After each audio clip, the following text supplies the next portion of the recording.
Hey, it's the Chubby Bartender Podcast with your host, Jason Gillum and Chad Reynolds. With a special guest each week. Sit back, relax,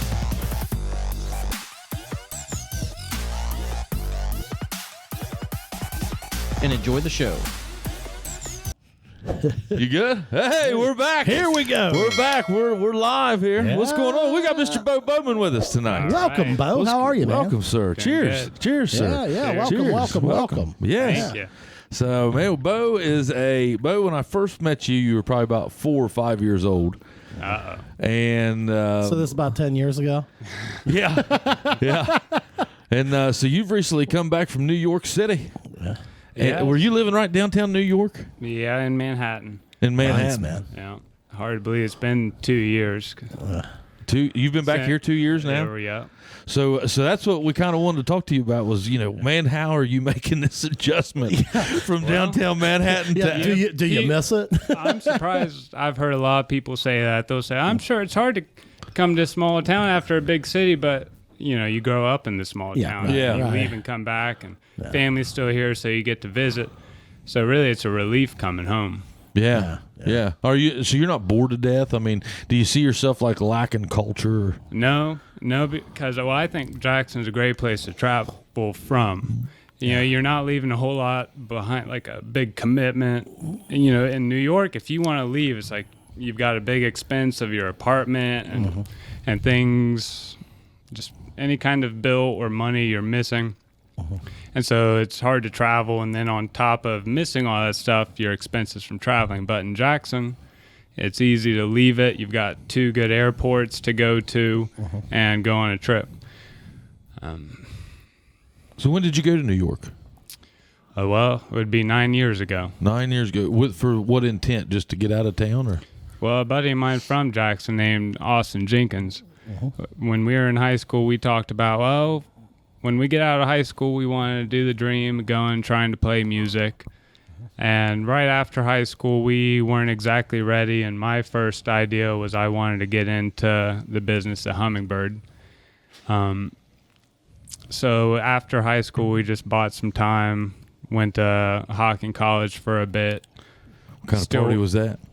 Not much. No. The worst place I ever lived was over there. Really? Absolutely. And Shout out Nelsonville. Yeah, shout out Nelsonville. Yeah. Can you hear us now, Taylor? Can you hear us now? They said they can't hear us, Tyler. But no big deal. We're going to shut this off. We'll worry about that later. I can't manage all that right now. Yeah. So anyhow, so 9 years ago you went to Hocking, or not to Hocking, but Manhattan. Yep. Okay. And really, when I first got there, I thought, I'm ready to get the hell out of here. Okay. I've never been there. It's tough because, you're around so much, you're around so many people, but everyone's on their own agenda. They don't give a shit who you are. And none of that. So it's really hard to break into your first network of people. Right. But once you find that first network, then it opens up that big group along with they have their own circles. So once you get past that hump, it did get a lot better. And once I found that, I was ready to stay. And so that ended up lasting for 7 years. Cool. So, I mean, are you subwaying it every day and doing the whole thing? I mean, is everything? I've never been there. I don't know what it's like to be. I mean, what's Manhattan like? Have you ever been there? Oh, yeah. What did you think about it? Just for work. I mean, it wasn't my thing, but I mean, you got to understand when I went there for the first time, I was 38. Yeah. Yeah. Too many people. And was there basically staying in a hotel and going to hospitals. They look the same everywhere. But one of the things, the first time I was there, it was in the summer. And I've heard people say that like the city kind of smells like garbage and all that. When I first got there, I'm like, man, I don't get that. I woke up the next morning, I was like, wow, that's real. It depends on what... like the Apple Festival type, like just trash, just kind of hard to describe, dude. Yeah, stadium. Yeah, kind of like the way, like if you get like wind from the dump or something, like okay, a little bit like rotten fruit or something. Man. I don't know. I mean, that's what I got. I'm not ripping on the place, but it kind of depends on which borough you're in. Sure. Now, I don't think Manhattan stunk like that. I've only been in Manhattan a couple times, but spent a lot of time in Brooklyn. Huh? I've never been to either one of them. How far away is downtown New York, like Times Square from Manhattan? Well, that's part of Manhattan. It's in Manhattan. That's part of okay. Yeah, Manhattan's really this whole island, like one of the central islands where Brooklyn's over to another island that also has Long Island and Queens. And then on the other side of the Manhattan Island is New Jersey. So there's really two rivers that stream up and separate Manhattan. What's the Hudson and what's the other one? I don't know. Well, and the big space where all the ferries go across the road is the Long Island Sound, correct? I think, or something like that. Yeah. I don't know. I was never. I mean, I was in and out 2 days. Not there for touristy stuff. So, Yeah. But like most people, when they're going to New York, like tourism type stuff, they're going to Manhattan, correct? Yeah. I mean, unless they're going to a Yankees game, right? Or something, Yeah, and I mean. towards the northern area of it, where Times Square is somewhat high up there, and so really that's not what's called downtown. Downtown is really towards the south of it, and that's what has a lot of really great history from the 1700s and on, where a lot of the first kind of civilization for white people in America were starting to happen, building there. And there was a lot of farms, and started the financing and all that. So a lot of really cool historical buildings. Would that be considered Lower Manhattan? Is that what they call it, or is that NYC? I mean, Yeah, well, really, that's where you would call downtown. Okay. So, yeah, like you'd think you'd call almost Times Square downtown because that's what you would know is the central thing, but not so much. It's up high. Okay. Did you ever spend any time in the Village? Yeah, I lived there in the Also West did. Village See, for. now that's sort of my. That would have been like my dream when I was, before I ever saw it. Like the amount of music that originated there, that folk music in the 60s and 70s. And that's one of the best places for quality of life, where it's clean and Gillum Insurance. We've got lots of things happening at Gillum Insurance. We have moved to 228 Broadway. Right now, guys, with COVID and the pandemic going on, don't be the one caught without life insurance. So give us a call, 740-395-0357. The Munn family with your local McDonald's of Jackson, Wellston, Oak Hill, and MacArthur. Need I say more than pull in, get the app open, and pull in spot number 5, and let's go for number 6. nice people. Yeah. And they don't let buildings get more than 3 or 4 stories. Yeah.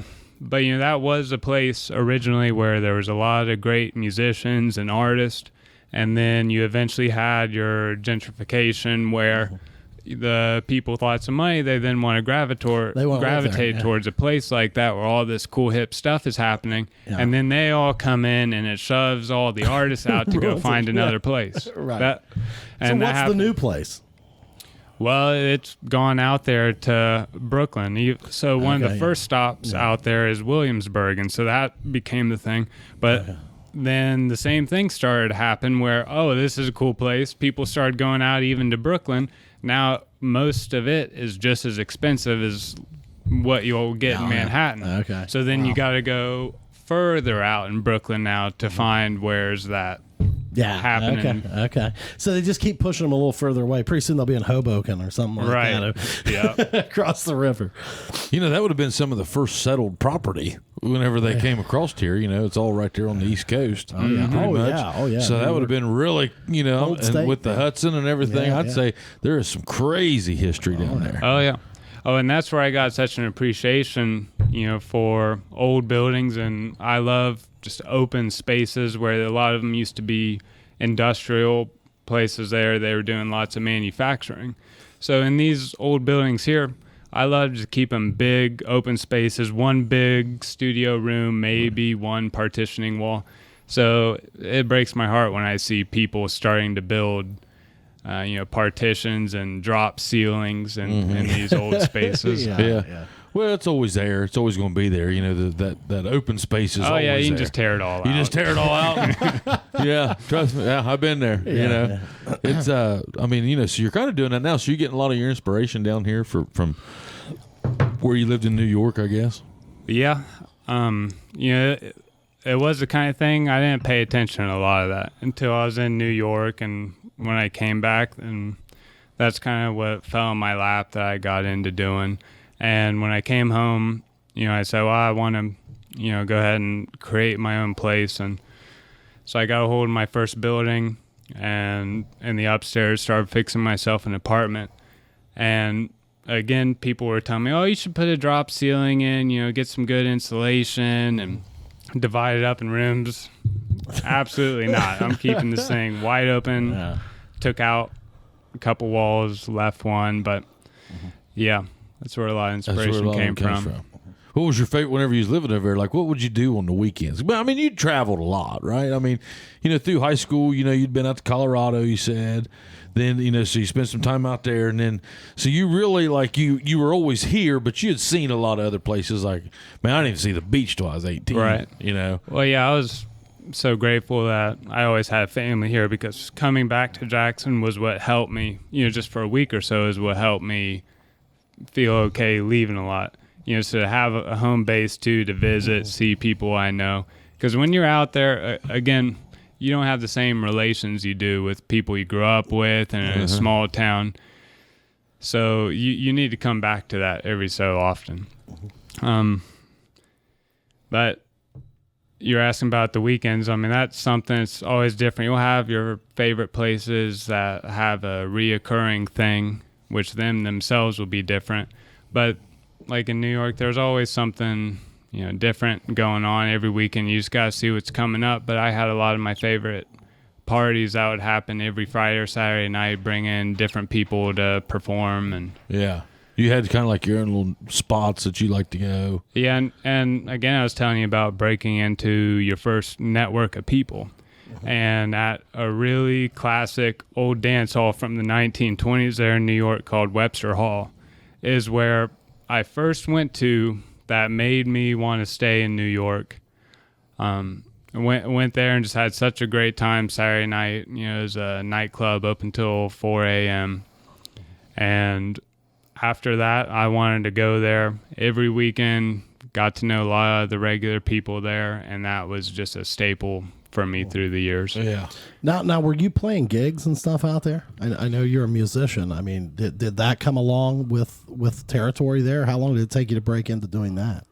Yeah, again, a lot of most 80, 90% of all the shows I played there came from that Webster Hall network. Okay. Hey, have you ever heard of AP Prep? Look them up at apprep.info. If you want to earn the day and be your best you, they got boxing classes, they got individual classes for your kids.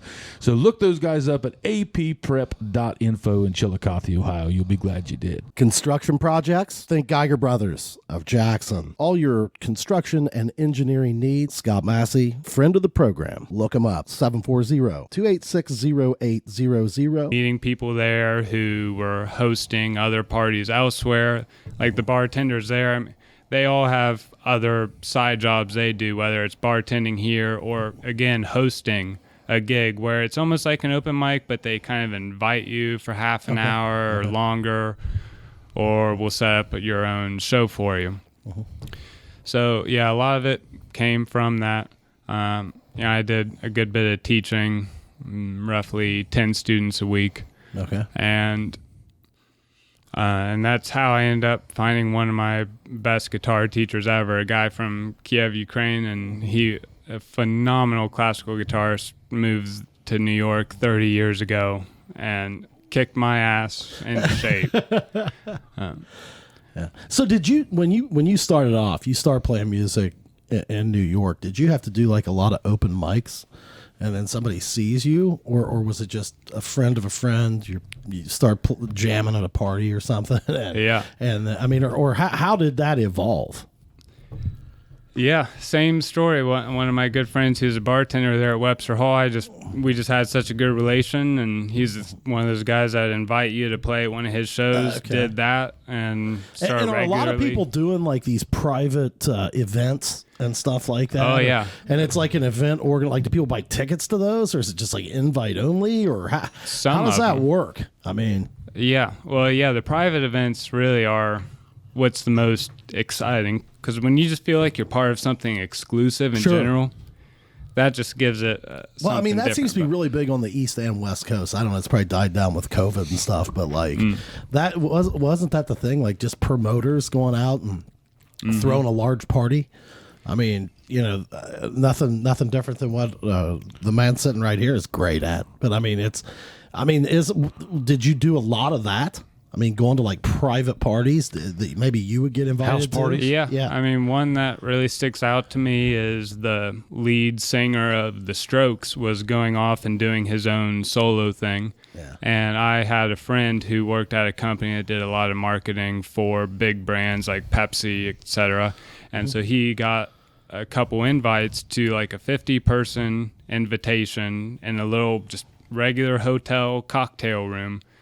And the lead singer of The Strokes just came out by himself and, played an hour-and-a-half set. And again, just real classy joint where you wouldn't expect, the single Strokes guy to be like this. And again, just that exclusive feel, having really classy cocktails. So again, that sticks cool. out. Yeah. Now, did it take you a while to break into that crowd, man? I mean, you said the toughest thing was getting your inner circle first. How do they interview you? Like in that circle? Like how are you breaking in that crowd? I'd be scared to death, and hell, I'm good. I know. It really did take me 6 months where I said, I'm kind of ready to leave, but I was committed to, a year in a way. But again, back to the same story. I just got really in with this bartender at my favorite club. And he and I just got along so well, and then he didn't even hear me play. He just said, come give it a shot. Was it 6 months in the first time you put foot in Webster's? Or the Webster House? And really because so I told you that was a dance hall from the 1920s, so they've had all kinds of variations and histories. So usually in the early evenings, 7 to 11 p.m., they would have live bands and such. But then after 11, it would turn into a nightclub. And so 6 months in, I was going to my 5-year anniversary in Colorado.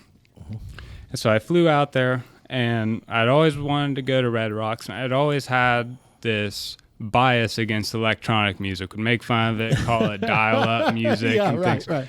And so on my last night there, my friend said, well, we're going to go to Red Rocks, and, we're taking a party bus there. You should really come with us. And I was so hesitant, but they all twisted my arm. Yeah. And I went, and it was just one of the best experiences. What band was it? Well, it wasn't a band. What DJ? Yeah, it was Bass Nectar. Usually your first time's always going to be with a big name like that. And he sell it out? Oh, yeah. He usually plays 2 or 3 nights at a time. Nowadays he's canceled. Yeah, but so he's not even on Bass the map. Nectar? Yeah. So you were all in there, and like, did you like drop all of your bias then at that point? Like you're like, wow, this is awesome. It didn't take more than a second. I lost it. This sound is unbelievable. Yeah. So what did that have to do with this place in New York? So once I went back from that trip, then I was just looking all around, where would be a good, electronic nightclub to go to. And that was the first place. Like raves. That's the stuff that you're listening. I mean, I would never have guessed this. I thought you were either like classical music or like shredding people's faces off. I like all that too, and that's really what I play the most. But I love DJing as well. So and I love that polarity of things, just like living in a small town like Jackson and then traveling to a really big city. A lot of times I don't like a lot in between. So I like listening to soft solo performer classical music. Yeah. And then going to a huge show of just wild music. Yeah. I bet that was wild at Red Rocks. Oh yeah. Absolutely. I mean, I bet you with the acoustics. With the acoustics in those? Yeah. I mean, And that was before they lowered the noise ordinance too. I didn't know they did. You think you see people go wild. You go to stuff like this and you can't believe it. One of my favorite events I've ever been to was something called Holy Ship, and it's a 3-night cruise, and it's a music festival on the cruise ship, and it'd be about 4,000 people, and it's just about 24 hours a day of 7 stages. Everyone's running around doing you couldn't believe what. Yeah. Well, all different genres of music, or was it all like techno, hardcore, DJ stuff? Well, techno is a subgenre of electronic stuff. So electronic is just a blanket of all kinds of different genres that are within it.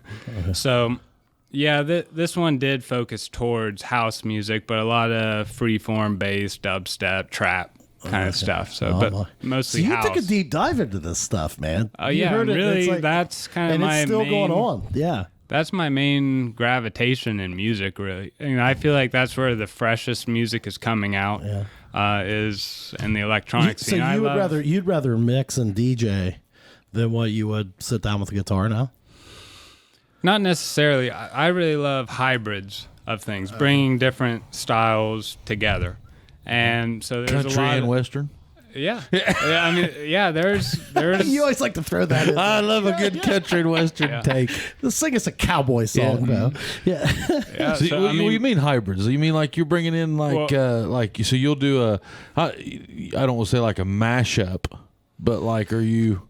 yeah, just blending different genres together. So, I mean, my favorite types of electronic, a lot of times they'll bring in other instruments, piano, stringed instruments.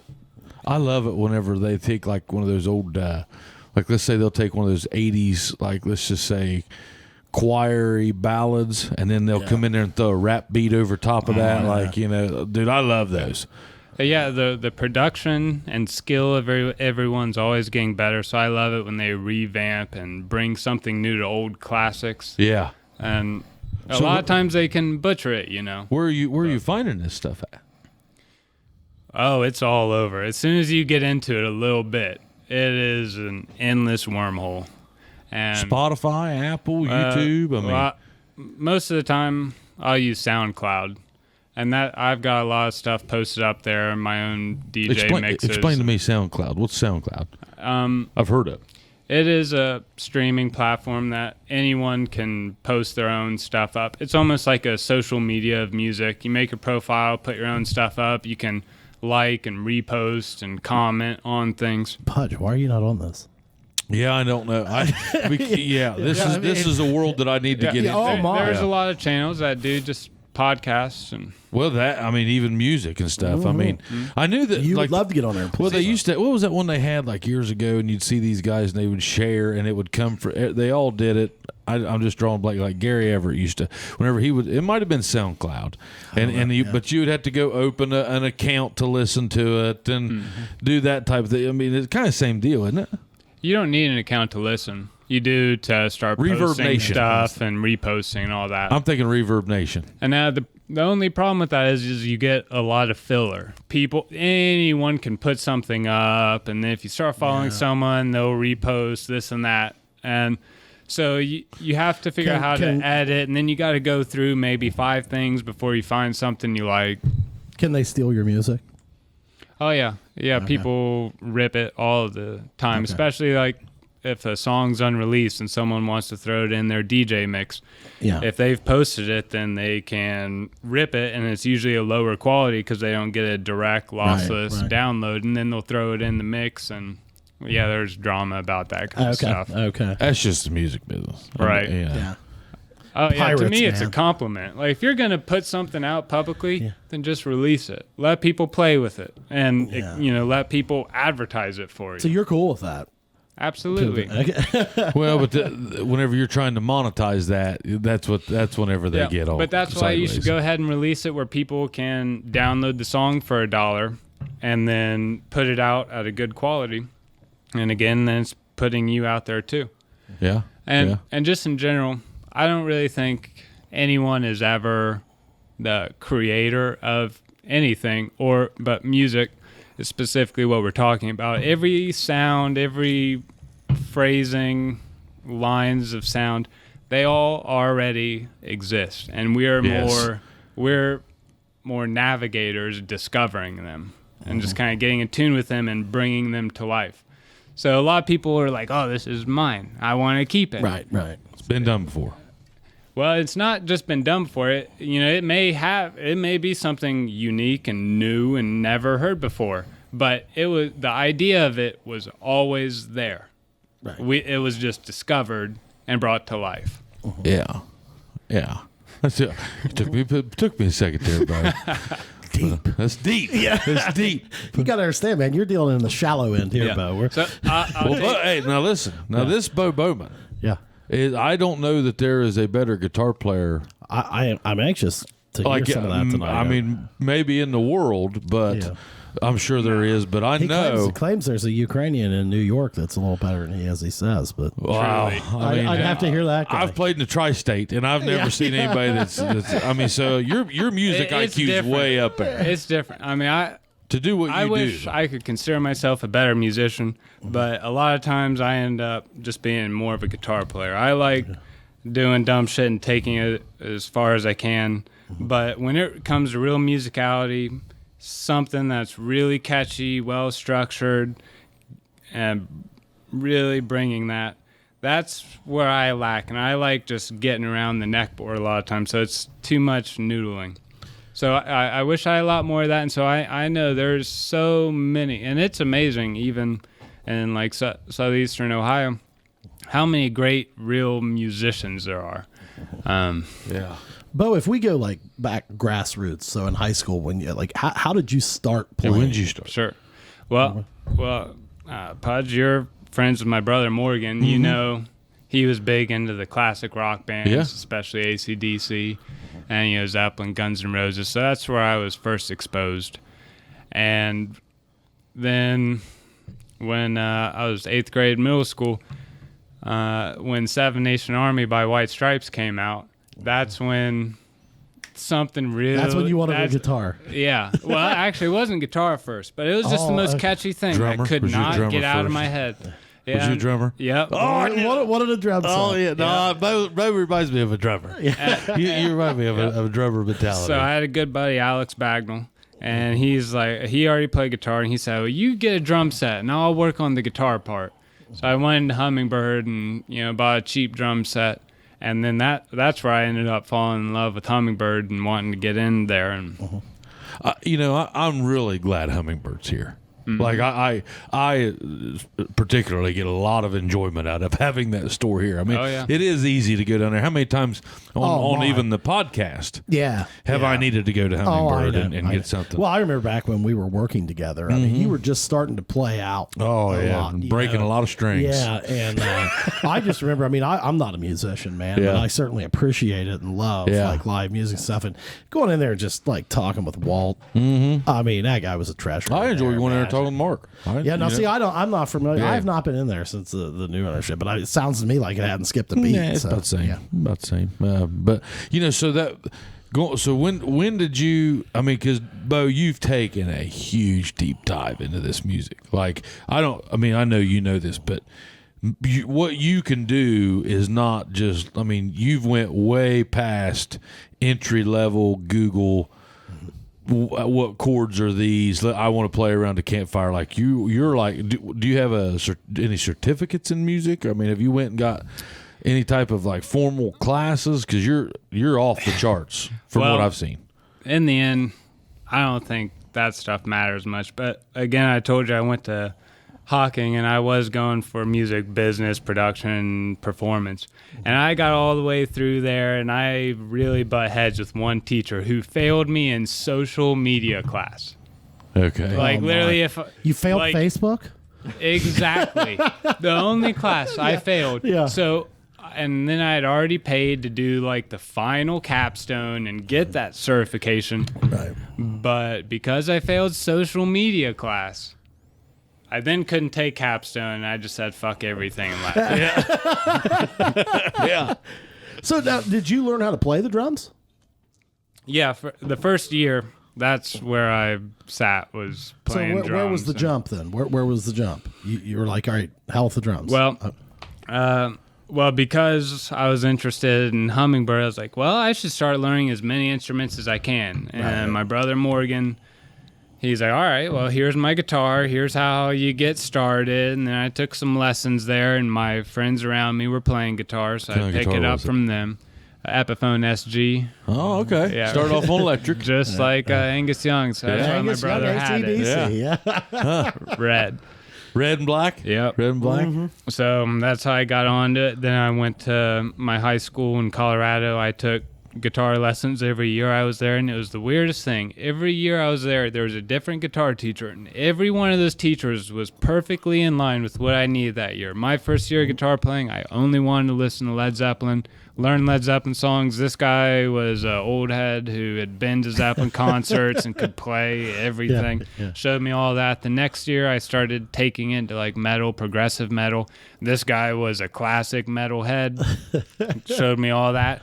Then my junior year, I came home to Jackson for 1 year. Junior year of high school. Yeah, and that was the 1 year I came back to Jackson. Funny enough, back at my high school in Colorado, they didn't have a guitar teacher.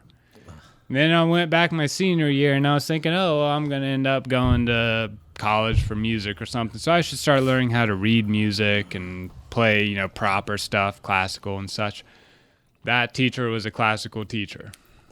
Oh, so it just all lines up Yeah, perfectly. it was- So did you get like a different appreciation from each teacher? Was there something that you could find that you liked? Absolutely. I loved every one of them. And the real cool thing I like about music is we're all playing.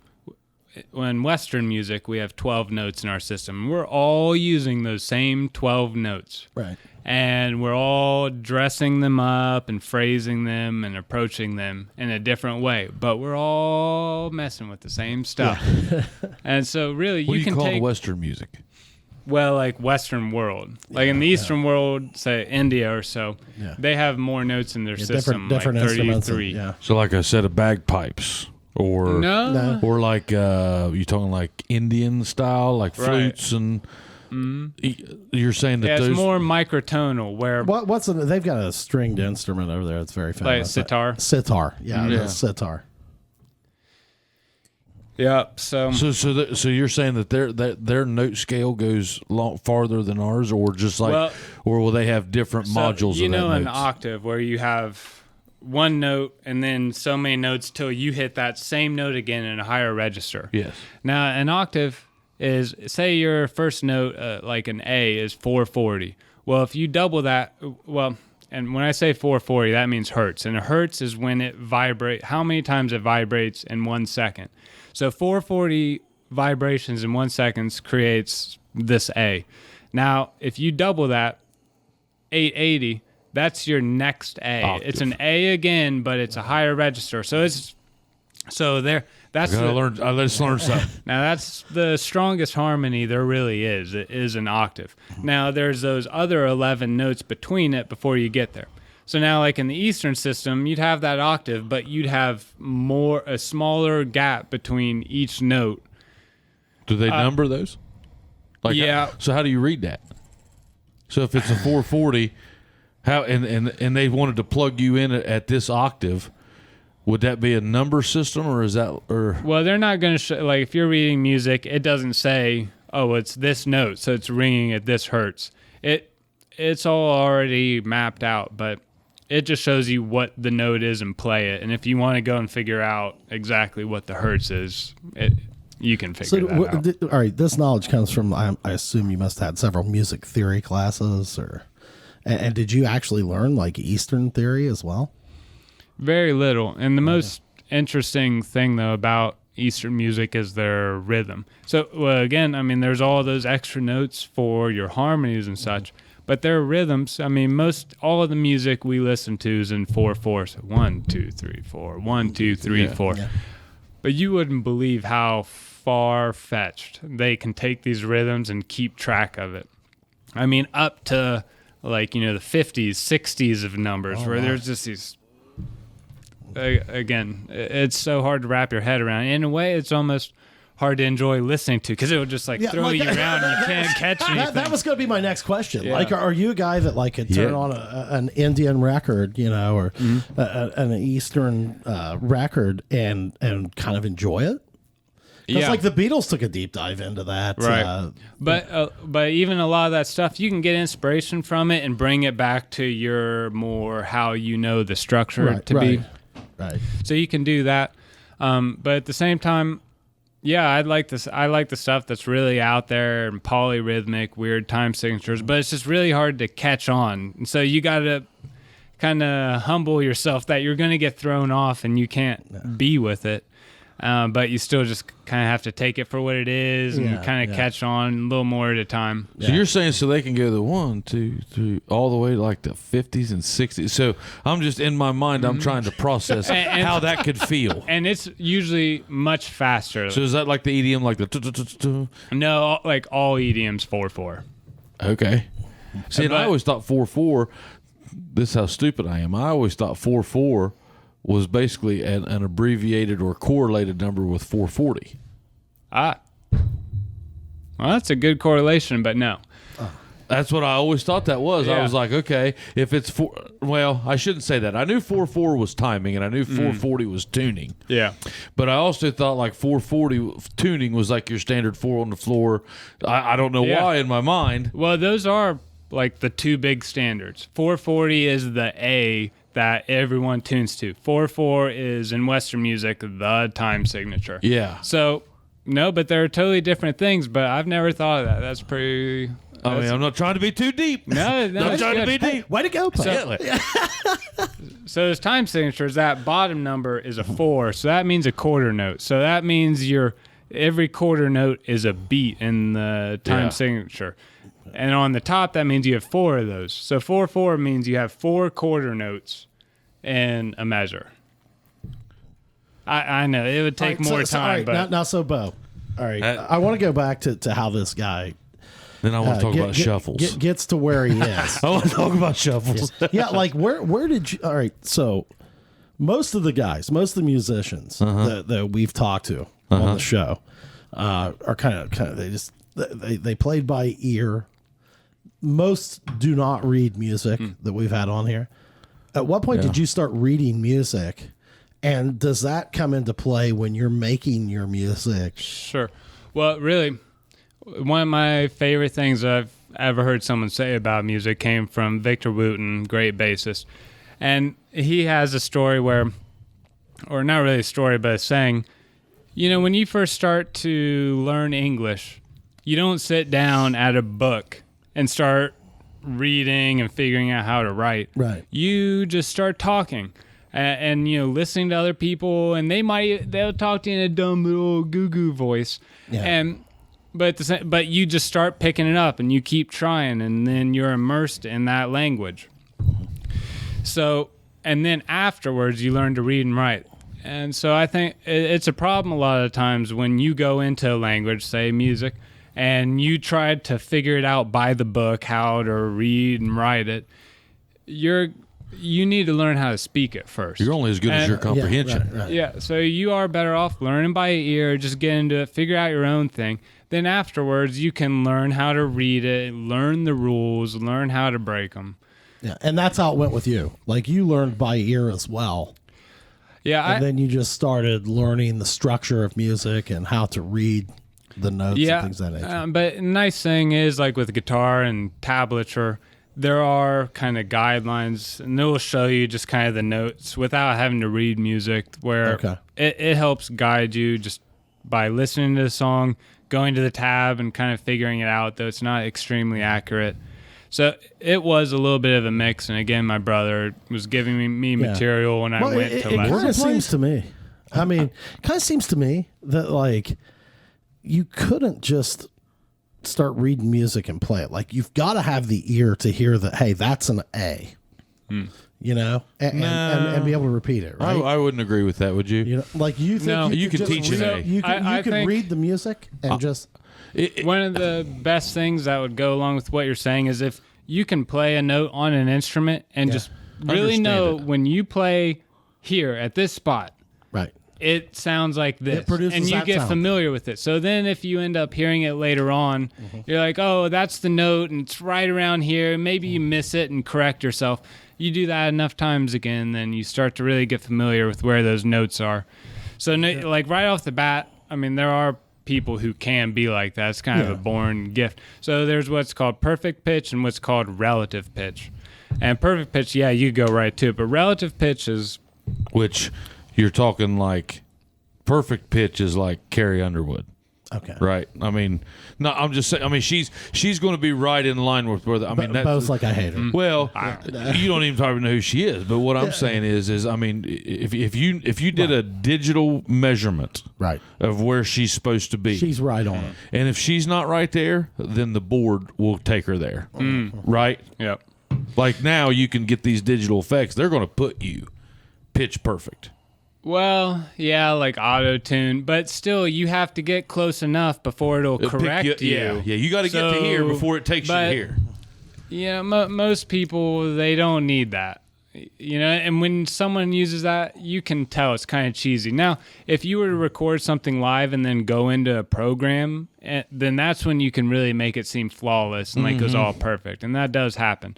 But if you used auto-tune live, you can tell. You'd know it. Yeah, and It's awkward. It's too perfect. The shifting. Almost. Like, Well, It's and you too can just digital. feel this shift, and like very boxy, like it's not gliding between. right. So did you get into like sound waves and how sound travels and how it fades away and how it fades Yeah. into different decibels and different things? To an extent, and that's what a lot of electronic music is taking synthesizers where you can visually see what a wave looks like and change the shapes of the waves, how that wave reacts to everything you're throwing at it.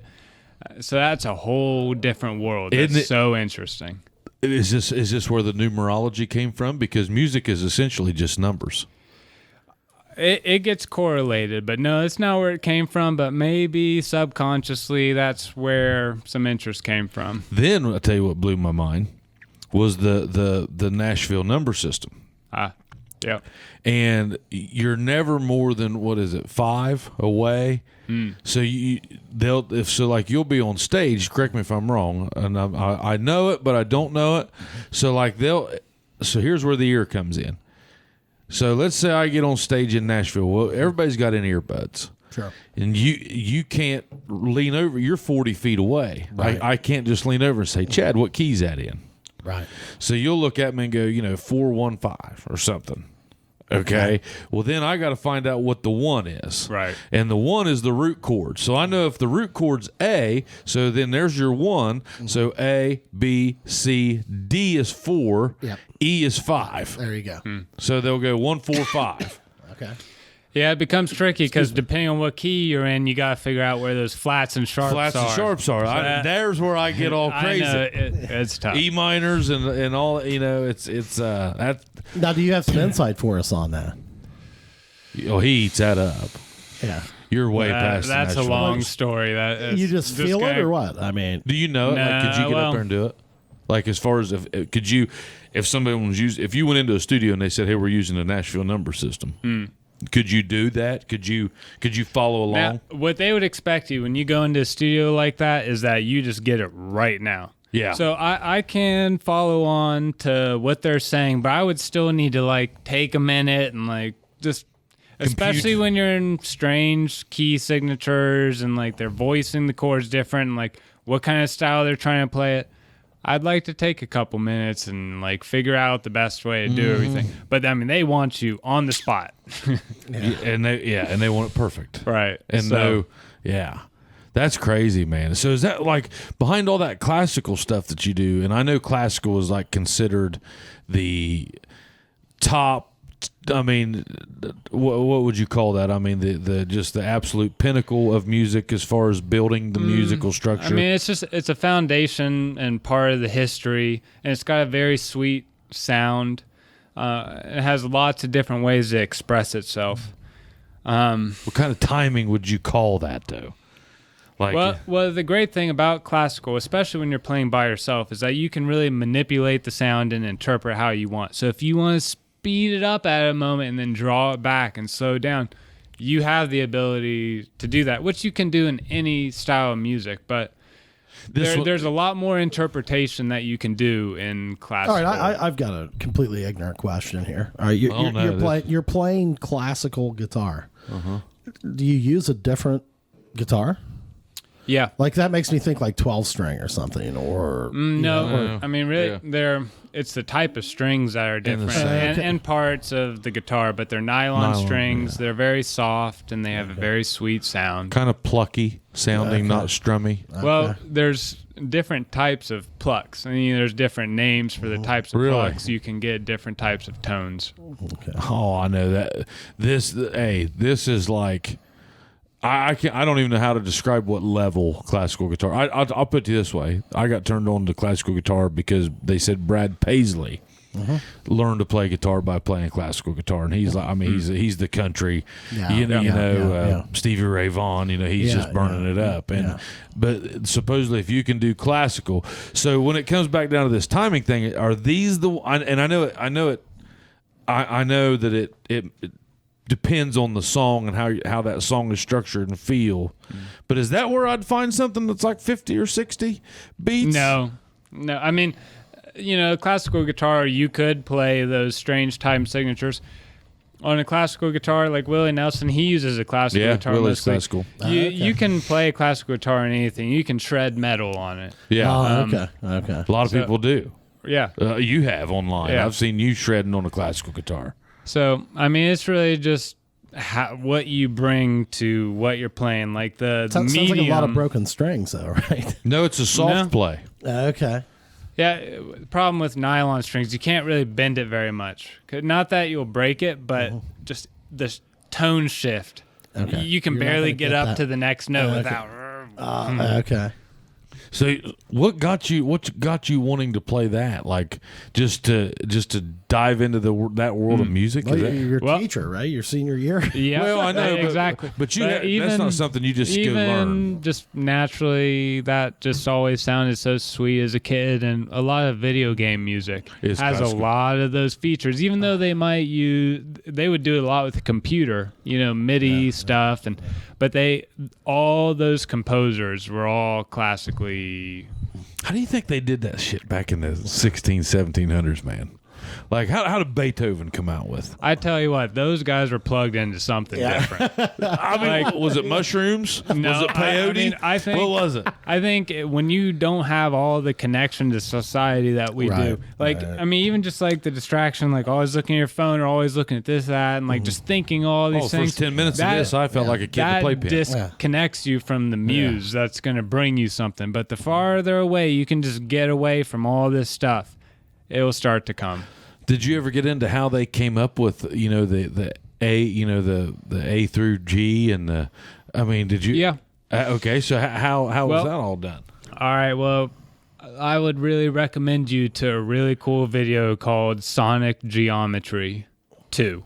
And I feel smarter already.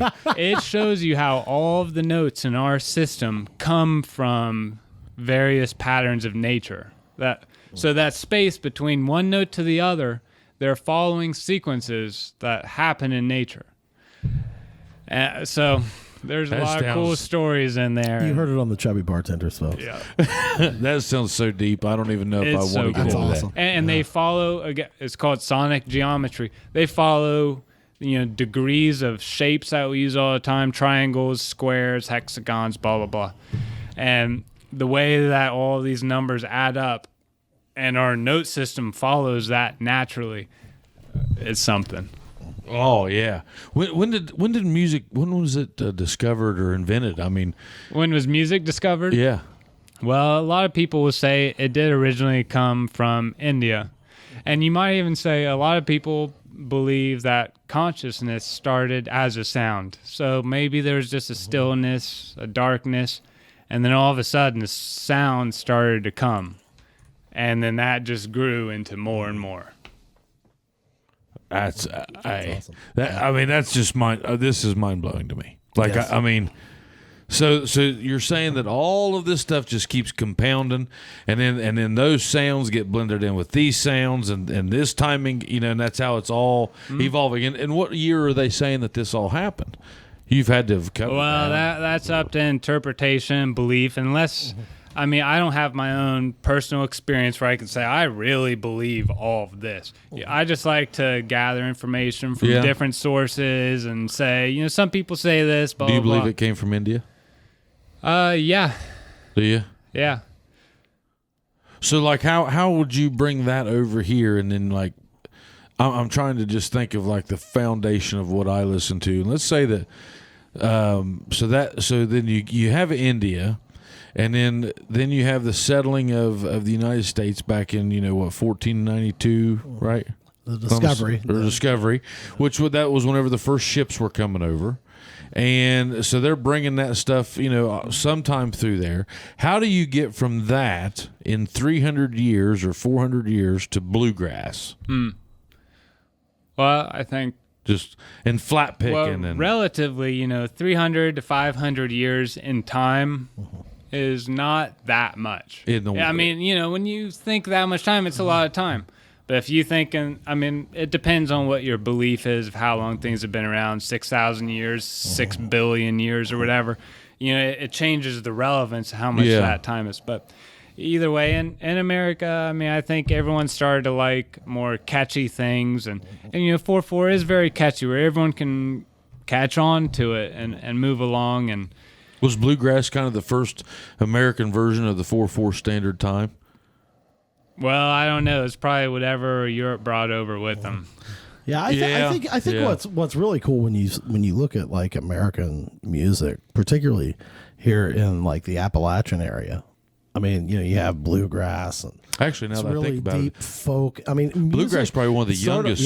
Music. It started off like very regional. A lot of that stuff. A lot of people say passed down. A lot of the music that we have going on today originated from the blues. Say 1910s, 20s, and then that went into jazz in the 30s, and those people were like, "Oh my God, this is too like you're taking it too far." And then we started to get like the very classic like 40s and 50s like shuffly, dancey stuff, and then we started going probably into some of the Western stuff that you're thinking of, like around that time. And then it started to go off onto its own thing while rock started to happen, and a little bit faster rock like metal in the 70s with Judas Priest and Black Sabbath. Then you started getting heavier metal, and all at the same time. Your Western country music, it was having its own variation. Yeah. While rock started going to metal, blah, blah, blah. I really just want to get like completely messed up and listen to music with Beau. Like this has been really fun. I feel like we could just get really tuned in mentally and listen to some music, Beau, and have a good time. Because I feel like I could learn something. Because, everybody, and now that I'm thinking about it, music will go on infinity. Sure. Because you're starting to see, like, even, and I'm just giving you my examples of country and all that stuff. Country, what it's done now is kind of blended, the guys that are running country music, so to speak, that the generational influences of country music right now, where they're probably around the same age as all of us, where hip hop, R&B, blues, you can feel the influence, and you can feel it in their songs. The songs that used to have 12 words or 6 words in a bar now have 32. And they're spitting it out and it's just that constant mix, and then carry on with that. And one of these days country will be looked at as grassroots of some thing of some derivative of what's coming out of that. Sure. So you mentioned music going on into infinity, and the possibilities and combinations are wild to think about. But now, one really great thing to appreciate in music is that we have rest. Now, so imagine if every sound you ever heard just kept going, never stopped. So I hit that table and it goes on forever. Just everything be too much. So where you put in rest, even between all of the notes happening in music, has a huge impact, almost equally as much as where you do put the notes in. Where do you get the rest? Where do you get that from? No sound. But I know that. But how do you how do you plug that into a structure of notes? The rest. Well, I could be playing, doot, doot, doot, doot, doot, doot, and I can just choose when to stop. And, it depends on your inspiration, what you're going for, when it stops, picks back up. It can happen in all kinds of ways. Is that a feel or is that a teach, I guess? Is that something that is felt out, or do they teach you the rest?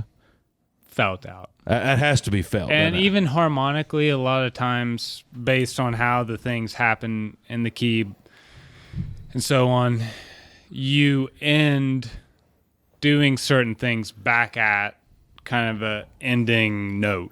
Yeah. So that will have impact too, the harmony of it. In the time of the, if you're standing 4 on the floor type, I'm Right. just thinking of that. It'll tell you when to do that. Yeah, like a lot of times you don't want to stop exactly like on a big note in the middle of a measure because wait, there's a couple more before the big. Yeah. It's crazy. Do you think that's just from listening, or do you think like it's something internal in your mind that drives you to stay in time with that? That's that's something like with people, and I'm sure you've played with them. There's people that can stay in time, and there's people that just can't. Yeah, a lot of it is conditioning to what we know with time and harmony, where things go, where they end.